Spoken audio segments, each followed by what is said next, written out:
look at the. Okay, we've had an opportunity to look at the agenda. I would be looking for a motion to approve that. Thank you very much. Do I have a seconder on the agenda? Thank you.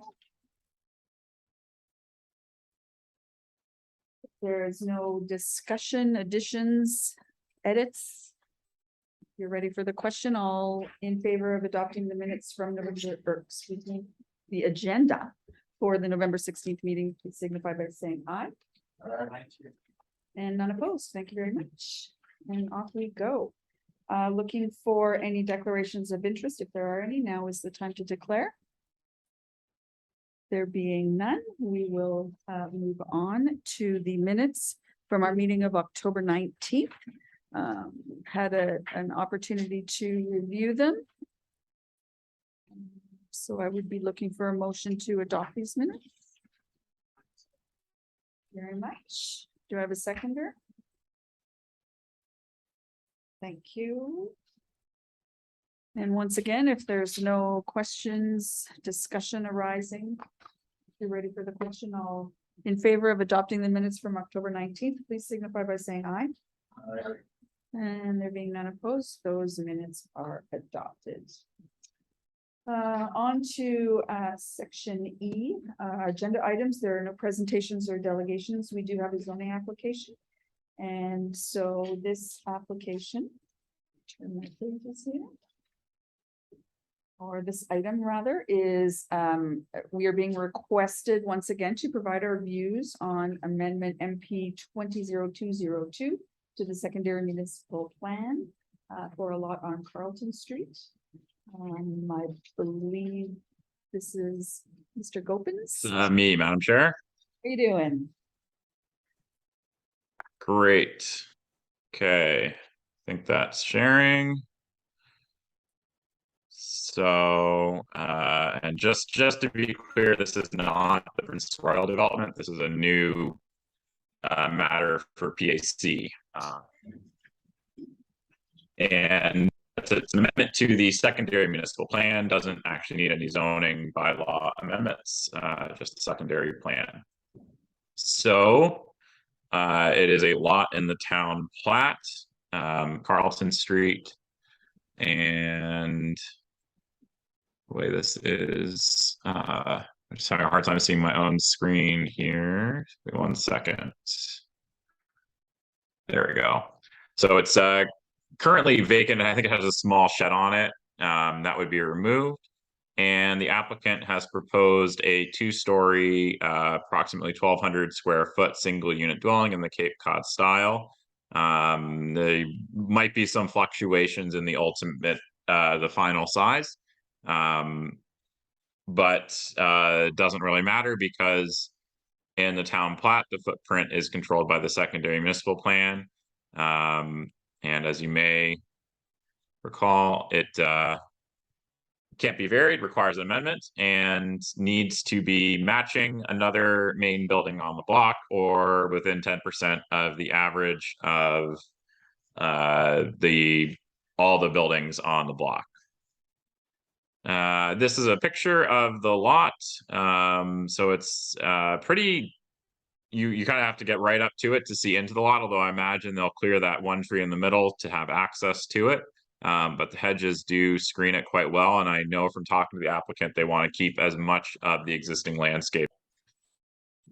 And here's the GONB aerial shot, so you can see the other houses on the block. And for purposes of this, the building down here, that's one building. It is connected by a breezeway, so these are all fairly large buildings, which is a little bit atypical to have a block with only quite large buildings on it. This is the site plan. This would be there's a large tree on the property that they want to keep, and that would also screen the dwelling if it was built. This is roughly the style they're looking for. I think these are similar plans. I've talked with the applicant a bit. They kind of go back and forth on whether they would have the wings, a garage or not. Either way, it's going to be too small. So the amendment is needed regardless of the final square footage. There's not a lot to go off in the municipal plan, but this one does talk about efficient and sustainable land use and development patterns, doing things to improve energy efficiency, and smaller homes are by default more energy efficient because there's less to heat. And this will also add infill development in an already serviced area. It's a place where you can walk to the grocery store or anything on Water Street. So it is a walkable or bikeable location. So adding a little bit of infill there would definitely meet this municipal plan policy. When we look at the intent of the secondary municipal plan, it's to have kind of a uniform streetscape, and it's really this kind of massing idea is about aesthetics. And as I mentioned before, this is kind of an unusual block in that all the houses are fairly large, but also there's a lot of there's a pretty big range within there. So the smallest one is about 1,750 square feet, and the largest one, quite large, 3,700 square feet. So this isn't really a uniform block. And if you remember, we'll just go back to the aerial. You even have houses that are oriented kind of funny. I think if you're driving down, I believe it's what's the name of the street up there? It's blanking, but on the way to the Algonquin, I always notice this one and think it's a little bit off. And if it was built today, it probably wouldn't be. But anyways, it is kind of an unusual block compared to the rest of the blocks in the plat. And so you're not really getting uniformity with that anyways. As well, the development would be set back and largely screened by the tall hedges and a large tree, so it wouldn't be terribly visible from the street. Also, that street is basically dead ends at I think a cemetery, so it's not a particular prominent location. Again, where the town is dealing with the Princess Royal and Water Street application, and that's a very prominent location, so it's getting a lot more, I think, scrutiny, and rightly so. In this case, the zoning bylaw would still apply. So there's height limits, there's size limits. If for some reason they decided they wanted to go bigger than any of the other houses or whatever, that would the zoning bylaw would apply and would limit what they could do. There was a public hearing Monday night for this, and zero feedback had come in from the public. Nobody was at the meeting, as far as I know, except for the applicant. And council really hasn't had a whole lot to say about it. So that's doesn't seem to be much of a concern for anybody, as far as I've seen. And that's really it. So I'll turn it back over to you, Madam Chair. I'm happy to answer any questions. Thank you very much, Mr. Gopin. Turn it maybe. Did you have anything you wanted to offer as we discuss this? Sure. I don't know. Xander, hi, it's Mary speaking there. Oh, yeah, sorry. So, hi, Xander and Vivian. I just wanted to point out that I'm on a severed lot, 80 by 160. So I don't have the land to build a grand home that would be an average size. Some of those homes are on a quarter of a block, and most of them are very old. I don't think any of them would be permitted to be built today because they wouldn't comply with the zoning bylaws. They go right up to streets and property lines and stuff like that. So that's just what I wanted. Oh, and I couldn't, if I'd have to take down a beautiful mature maple tree in order to build an average size also. Okay. I don't want to do that. Well, thank you very much. So it's to the table for comments. Did you want to go first, Mr. Ingles? Yes, can I just ask a question to the applicant? Oh, for sure. Is there any reason why the new built form is so far back in the lot? Yeah, no, that's a good question. I was just there with my builder. we were hoping to get some exact slopes. There's a big slope from the street, past the maple tree to natural building plateau at the top. And that's where I'd be building because it's flat. Otherwise, I'd really be on a slope. So it's a block that I think was originally for the Prince of Wales mansions. And I'm not on that street. And I have no ambition to be a Prince of Wales grand home. So it's on the back end of that lot, which is a slope down. So originally, I think the grand homes had gardens sloping down towards the water. And then later on the back end of that lot, a couple of houses were built. So there are 5 houses in total on the entire block. Mhm. Which happens many times within the Old Town Plat. An average of, let's say, like 6, 7, 8 homes on a block. Mhm. My concern is that I know that Xander mentioned that there's not really a uniform streetscape, but to start getting more of a streetscape feeling, you want to start bringing the built form to the edge of the street, so it sort of frames the street and not have it so far back. So I see the reasoning why, because of the elevation, but so there's no appetite at all to pull that a bit closer Well, to the street. Really don't want to take that huge mature maple down, which I'd have to do if I were building close to the street. And also it would really impinge on the Cape Cod style, which is fitting with maybe not the block, but the street. Carleton Street has those Cape Cods. So it would be kind of a steep house. It's quite a steep. So then you realize then going forward that you're not going to have a backyard, you're going to only have a front yard. Yeah. Okay. Yeah. Yeah. Because I mean, some people, they want to have that privacy of a backyard. Yeah, there'll be a little bit of room. The 30 feet will be going from the front of the house to the back of the house. Then there's about 20 feet to the back property line. I would just encourage you, if you can pull it any closer to Carleton Street, I would encourage you to do that. Only because it, like I say, it sort of frames the street. Yeah. And with any built form, you want to have that framing of the street Hmm. possible. So I would just, if you can explore that option, I would do that. Yeah. But I can understand the reasoning why. Yeah, thanks. Okay. I'll certainly add that as an observation to town council. I think that's probably the appropriate direction to feed that sort of thing.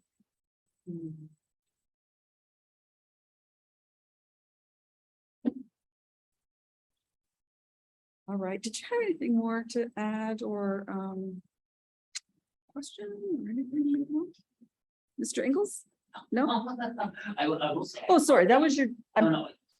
I will say that I applaud the design of it. I like the fact that you're keeping in with character of the neighborhood. I mean, that's one thing we want to see more. I mean, we don't want to replicate what was done in the past, but you do want to, whether it's a similar vernacular such as a dormer or a cladding material or something that sort of harkens back to what we had in the past, that continues on within the town plat, which is really good. Yeah.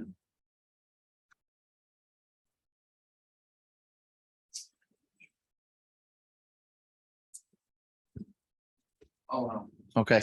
Mr. Simmons, oh no, Oh, no, it's my turn. I'll start. I'll start. I'm completely fine with it, actually. I love the design. I love the area. I've grown up mowing that property and always Yeah. going into that backyard when I was younger, and that was a garden area. It was a private area coming from the main home. The hedges went all the way across the bottom. There was just a small gate. I was up by today and it's already opened up. I see you have pin markers up as the little orange markers. Is that where the house is going to sit at the top, or how is that? Yeah, so the markers are up in the kind of natural plateau where it's obvious sort of to build. There, I was thinking I could do it coming down towards the street. But in the end, I want as much southern exposure as possible, because in the winter, that's where all the light's coming from. Yeah. Because the hedges are so high back there, there won't be a lot of light coming from the east and west. So I want that southern exposure. So my 40 feet wide, 40-foot wide house will be facing south. Okay, yeah, because the pin markers were the other way. And Exactly. I was like, this is gonna be weird. Yeah. Facing the street, so the Yeah. arrow spot was And pointing at it. and also my Harbor Town, they're my builders, Oh, and yeah.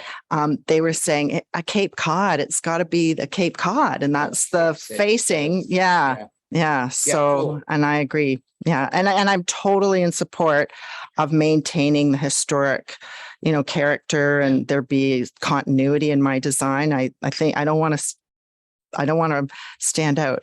I'm new to town. Yeah. No, I'm super happy with the design. Yeah. Yeah. Thanks. Thank Good. you. Nope, I really, I was up looking at the property. I did notice some markers and stuff there. I mean, I think it's gonna fit in there perfectly. I don't have any problem or any issue with it whatsoever. So, and yeah, that's it. I don't have any problem with it. It's all good to me. All right. Yes, Madam Chair. Unfortunately, I totally disagree with Mr. Ingles. I feel that the house being back at the back is the proper way to be because it's in line with the mansions. And I think if it's brought forward more, it would stick out like a sore thumb. And also I applaud the fact that she is keeping the tree, which allows her to have that. Plus, at it being at the back part of the lot, she will ensure privacy and more sunlight. So I say I like the location. So that's just my 2 cents worth. Thank you. Thank you very much. Okay, well, to summarize, we talked about placement, whether out of the back or down front. We all have our opinions there, but at the end of the day, we'll provide that observation to council. We appreciate the effort being made to complement the neighborhood, to retain that beautiful tree. And we all seem to be in agreement that it's a good design in a good area that fits in well. Does that fairly summarize our discussion? Okay. Well, then I'd be looking for a motion then. There's some wording on our planning report. If you want to provide a motion, we can get these views to council. That'd be fantastic. Motion that the Planning Advisory Committee for the Town of St. Andrews provides the following opinions and views on the amendment of NP 20-02-02 to the secondary municipal plan for PID 152-10289 lot on Carleton Street for Mary Truemner, and with the notes going to council on the PAC's committee findings. I so move. Thank you very much. Is there a seconder? Very much. So if there's nothing further on that motion, all those in favor, please signify by saying aye. Aye. And there being none opposed, we will provide council with our support. Thank you very much. Okay, we also have a variance application. I believe this is Ms. Pun's file. Yes, Madam Chair, thank you very much. I believe that is an error on the agenda. This is a terms and conditions application, not a variance application. Okay, Terms and conditions, Madam Chair. okay. All right, well, we're going to be talking about a fence on 126. 126 Yes. Street. I'll be talking about it. And I will turn it over to you now, Ms. Pun. Thank you very much. All right, so this is a terms and conditions application being file number PAC 2211-05. The subject property is at 126 Elizabeth Street, which is at the corner of Elizabeth and Parr Street. You can see it in the map to the left of my slide. This property is zoned serviced residential, and it's also located within the town plat. The applicant is Tim, who I believe is with us tonight. He is proposing to put up a 5-foot wooden fence that's going to enclose part of the front, side, and rear yard. You can see his proposed site plan to the left as well. The green lines are the proposed fence location. All right, and because the fence is over 3.3 feet in height in the front yard, it is subject to terms and conditions. The height itself is allowed, is just because it's over 3.3 feet, so it's subject to terms and conditions. And on the left, it's like a sample picture of what the fence would look like. All right, so in the zoning bylaw, it tells us what to look for when applying terms and conditions to a use. So the zoning bylaw says we should protect, number 1, properties within the zone or in abutting zones. Number 2, we should protect the health, safety, and welfare of the general public. And number 3, we should protect the integrity and the objectives and policies established in the municipal plan. And also in the secondary municipal plan, it mentions that when people are erecting a fence in within town plat, they should use the highest quality material possible to make sure, you know, it's a proper and good development for the property. Staff has also consulted town public works staff. They did mention that water and sewer lines should be identified during the installation and to make sure that they're not damaged. All right, so based on those points, staff comes up with several recommended terms and conditions for PAC's consideration. Number 1 is that the applicant shall be responsible for locating the water and sewer lateral and ensuring that those lines are not damaged during fence installation. That's just to address public works comment. The second recommended terms and condition is the fence shall be built with high quality materials as presented in the development permit application, and the fence shall be properly maintained to not become a hazard to the safety of the public or become dilapidated. That's to address the policy in the secondary municipal plan.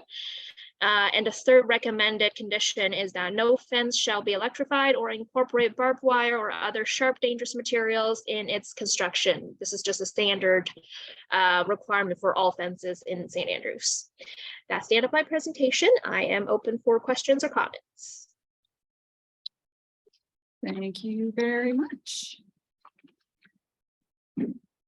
So I'm going to see if the committee has any questions for the planning department, but I have one first. Is there any concern about snow removal along the sidewalk? Along there?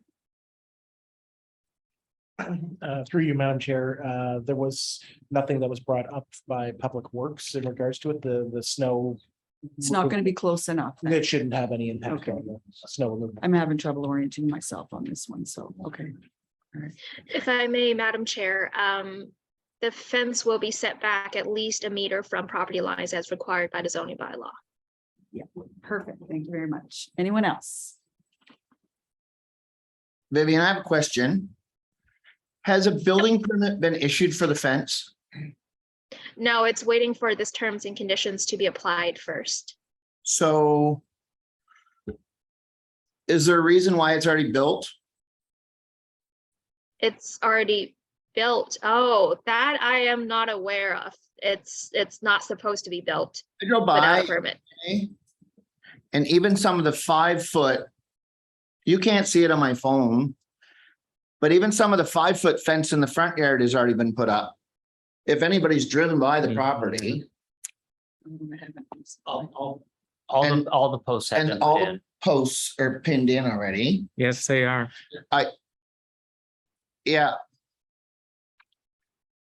Yeah, have when an I, The oh, sorry, fence go ahead. is built, But I have an issue with the fact that he already built the whole damn thing. The backyard's already done as well. Right, so that is going to become an enforcement issue. But when I did the site visit last week and took the pictures for my report, it was not built. So that's just to clarify. Wants to go. Mr. Gopin, did you want to add something? Sure.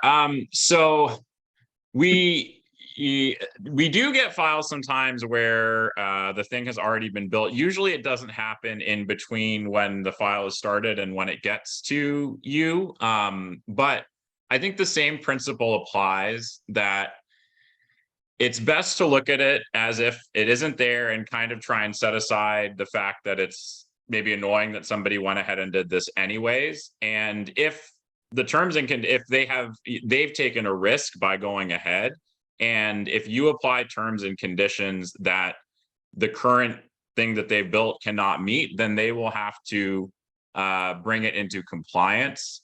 And there may be enforcement that needs to happen. But at this point, I would encourage members to basically look at it, try and set that aside if you can, and treat it just as, this is the application, and look at it as its own merits, and try and separate the fact that someone went ahead and did something without a permit, and that will be dealt with later.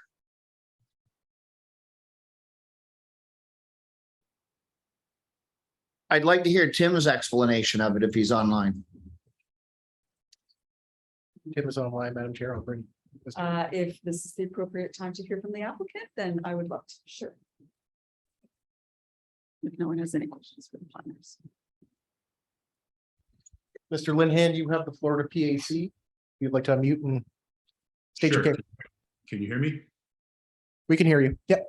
Okay, so I guess my interpretation of what was happening was that the only part of the fence that was under question was the part along Parr Street. Because that was what's circled in the application, in the permit application. So I did put posts in, but regardless if it's a 3-foot or a 5-foot fence, I still need posts. So I was sort of under the impression that the general premise of the fence was approved, but the question was the bylaw along Parr Street there being 5 feet or a meter. So I didn't mean to do anything wrong here. I just thought that I'm trying to get ahead of it in terms of getting the fence in. We're getting close to being frost in the ground, so I wanted to get things done as soon as I could. I didn't mean any offense, or just I didn't mean to plow ahead. I just thought that the real question was, am I going to be allowed to have a 3.3-foot fence or a 5-foot fence along Parr Street? I apologize if I offended anyone or I jumped the gun here. But you've already put up, Tim, if I'm going to question you directly, like you have some 5-foot boards already up in the front yard already. Not that I'm trying to be picky, but we have a process, and I'm sorry. Like, I don't want to. Sure. Yeah. So when you say the front yard, where exactly? So there's because it's a corner lot. I'm confused what I'm saying by front. Where your car's parked, your 5-foot fence is already up. Part of it. Yeah, that's just part along the side, like where the fence is to hide basically the garbage and recycling containers. Is that also part of the question there in terms of? Again, I thought it was just along Parr Street. The run of the fence along Parr Street. Okay, I have a question. I didn't put anything up there yet, just the posts intentionally. I know. I have a question for Xander then. Or actually have Vivian, I guess. So I'm talking about, if we go back to the map and it says Elizabeth Street and Parr Street on the map or on the picture of the house. Am I clear to say that everything on the Parr Street side, from the gate, right from the house to the gate to Parr Street, that 20-foot section, the 42 feet is what we're talking about? Yeah, so if I may share my screen again so everybody can see the site plan. Give me 1 second. Okay, so let's go back.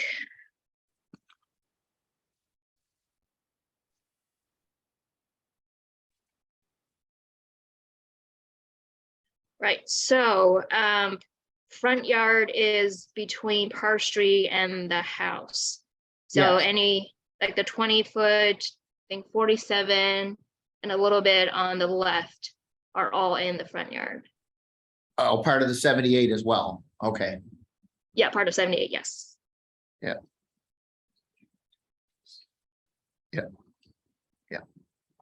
Okay.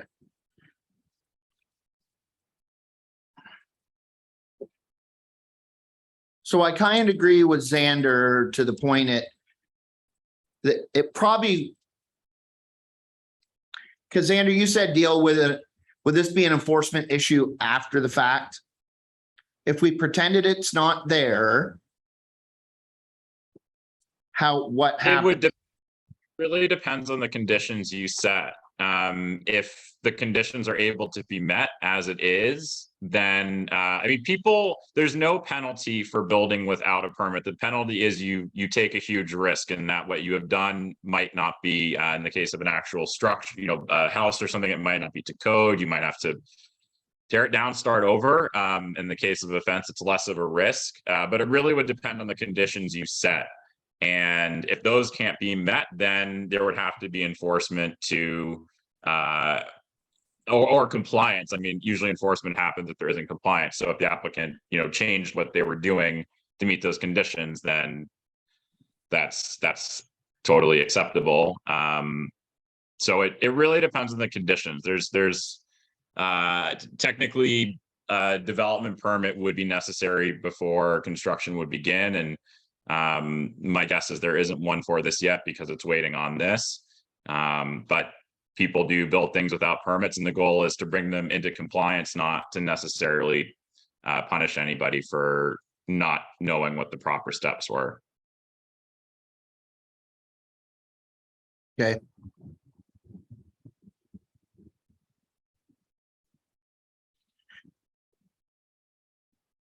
Yeah, I just have a problem with the process and the fact that he went ahead and did it. I never ever had an issue with the 5-foot fence. It's just, I don't know, can that be made clear to people before? Is there a process that we can come up with to make sure we People don't, are gonna do what people are gonna do. yeah. Yeah. You just, We're gonna bring, Yeah. if okay, if anyways, we elect to bring them into compliance, then yeah, perhaps that's, that's enough. I don't disagree, but yeah, it is what it is. okay. I'll shut up for now. We want robust discussion. Don't be dissuaded for sure. Does anyone have any other questions for the applicant or Ms. Pong as the? No, nobody? Yes, Mr. Heenan.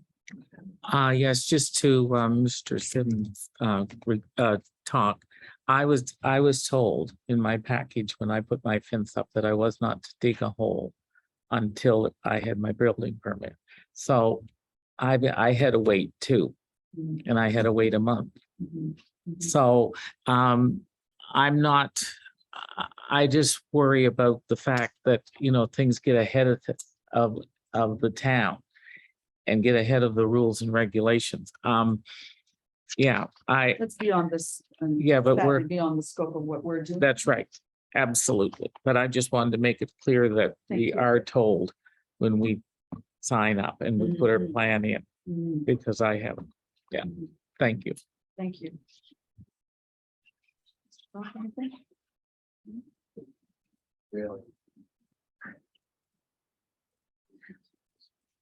Yes, you were, absolutely. Is there anyone else to speak to this file online or nothing? Okay. All right, well, the committee has another opportunity to discuss it before we come to a motion. Take it away. You always, anyways, yeah. Better to have discussion. So, It is, definitely. it bothers me to some degree, but I tend to also agree with Xander. Because typically I wouldn't have had a problem with the 5-foot fence anyways. And the process, so. Yeah, I think we should talk about bringing it into compliance and. Now, Xander, am I correct to say? The way you were putting it earlier, if we made the motion to allow the fence. Then that would bring it in instead or what? Setting terms and conditions, yes. Yes. Yeah, it would depend on the terms and conditions that are set. My guess is the ones that are recommended, there wouldn't be any issue with what's been done so far with that, working with that. And you can't turn it down, you have to set conditions, and That's right. the conditions would, they have to be reasonable, they have to be as if it was an application where somebody hadn't done anything already. So I would just set the conditions that you feel are appropriate for a fence at this location, and hopefully for the applicant, there's no issues with what they've done and that complying with it. And if there are, then that will be something they'll have to deal with. Okay. So we have a list of recommended terms and conditions provided to us. I'd be looking for a motion. I don't know if they are appropriate as they stand, or if someone wants to add or subtract or otherwise edit these terms and conditions. Other than the fact where it says it's a variance application and it's not. Well, I think, yeah, I mean, thanks for that. I do want to go back and revisit that. I thought that a variance would be required for a fence located in the front yard. I thought that would be a variance. If I may, Madam Chair, so in the residential zone, you can have a fence up to 6.6 feet. But when the fence is in the front or flankage yard and over 3.3 feet in height, it requires terms and conditions. So in this case, it's only a 5-foot fence, but over 3.3 feet. So it needs terms and conditions only, not a variance. Okay. I just thought that it was, yeah, just, that's fine. I think, Madam Chair, under Z 1804, a couple zoning bylaws ago, it would have been a variance, and we figured there were lots of variances, so let's at least have it some right to do it, and terms and conditions are the kind of next step. Thanks. I really appreciate that clarification. I was hoping I wasn't just pulling stuff out of the air. Anyway, all right. So it's what? It's not a variance then? It's not a variance that it's going across the front yard. It's terms and conditions on height and. Madam Chair, I would Yes. ask that you, if you're looking at doing it, making the motion, please do an amendment to the motion so that it's just followed appropriately instead of variance and its terms and conditions. Oh, okay. Okay, so that we ensure that we are setting terms and conditions as Correct. opposed. Thank you. Okay, thank you very much. Yes, Mr. Dean.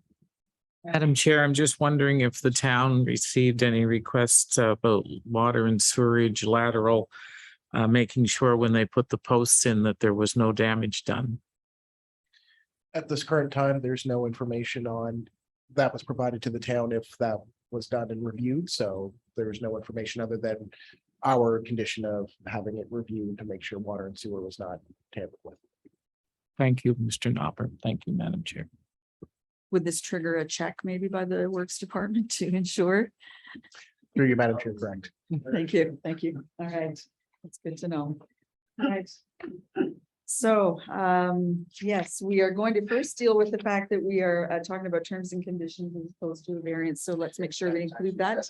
But yeah, Okay, Madam Chair, I recommend you get a mover and a seconder for the first motion here as is, amend. So have a first and a second for the way the motion is set. First, so you'll need a first and seconder because it talks about a variance. Then then you'll have to have somebody amend that motion. okay.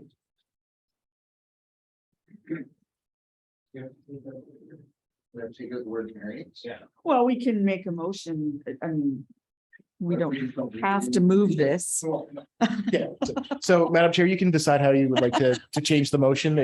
I'm just giving you how council would do it is as the Okay, motion stands, they would read it right. and then they would amend that motion Okay, and then they would put a new motion forward as amended. okay, But this one hasn't moved forward yet. that's right. That's right. Yeah. We so are if we now just cross making variance out. If someone would like a motion, I'll then do it. yeah, perfect. Let's have it. I'm gonna read it as is, that the planning advisory committee of the town of St. Andrews approves the following application to proposed 5-foot wood fence to be located in the front yard of property at PID 01324557 126 Elizabeth Street for Tim Linehan with the following terms and conditions. That the applicant shall be responsible for locating the water and sewer lateral, and ensuring that those lines are not damaged during fence installation. 2, the fence shall be built with a high quality material as presented in the development permit application. That the fence shall be properly maintained to become a hazard to the safety of the public or become dilapidated. 3, no fence shall be electrified or incorporated barbed wire or other sharp, dangerous materials in the construction. That's our motion. Do we have a seconder? Very much. All right, so if there is, and there certainly can be, if there's any further discussion, and if not, you're ready for the question. All those in favor of applying the terms and conditions as set out in the motion for the fence at 126 Elizabeth Street, please signify by saying aye. Aye. And none opposed. So those terms and conditions are set.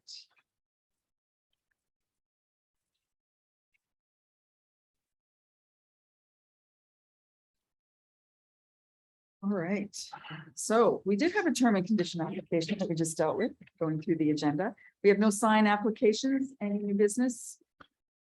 Sorry, Madam Chair, just one aspect we should clear up. I know we had a discussion at the last meeting about acting chair and positioning. I do think based on our rules and process that the next meeting, a motion does come forward to name you acting chair versus just vice chair. Oh, okay. That way we can just affirm it that way and just make sure that we're covered within the bylaw process. Well, we'll certainly see how that goes, won't we?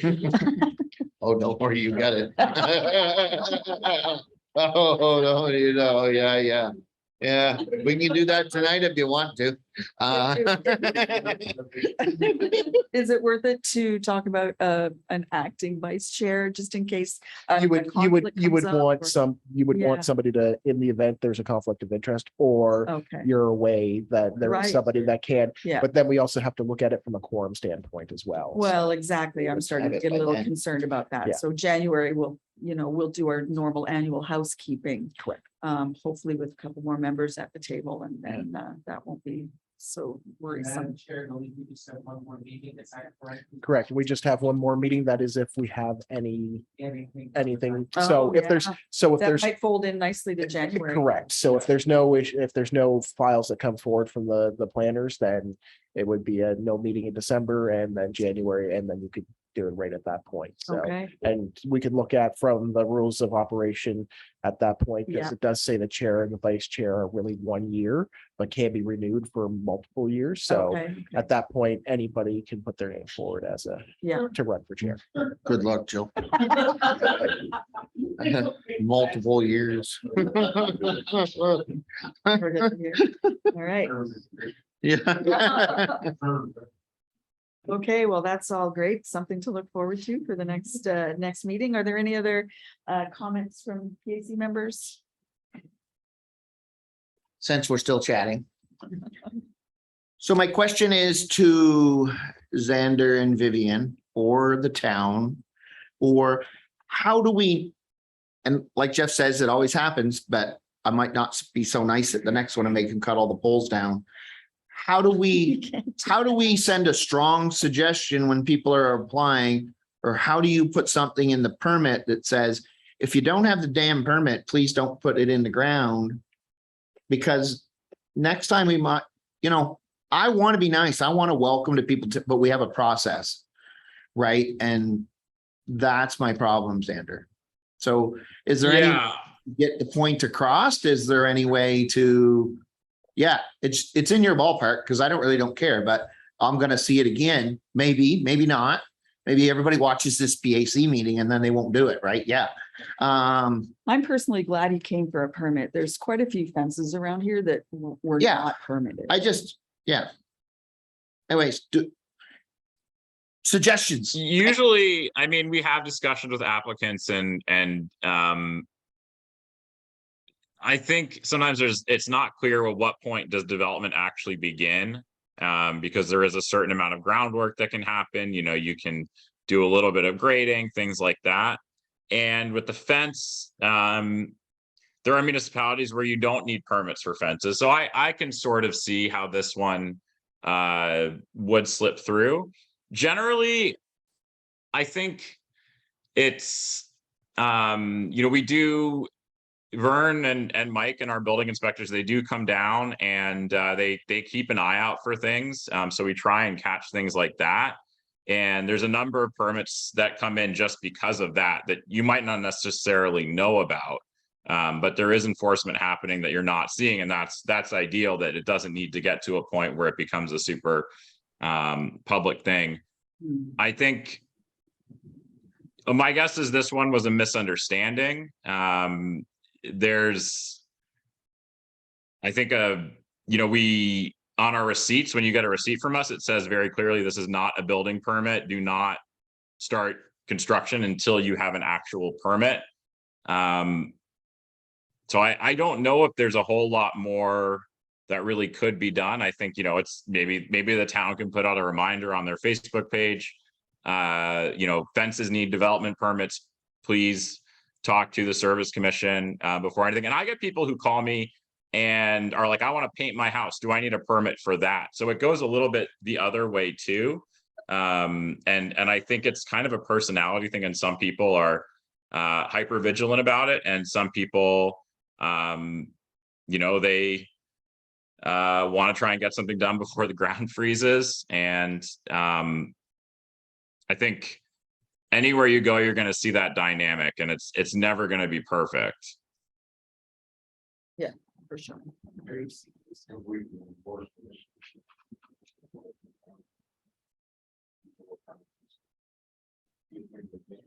They get caught, they get caught. They're gonna have to deal with the consequences because they're not following the bylaws and not following the proper code or whatever.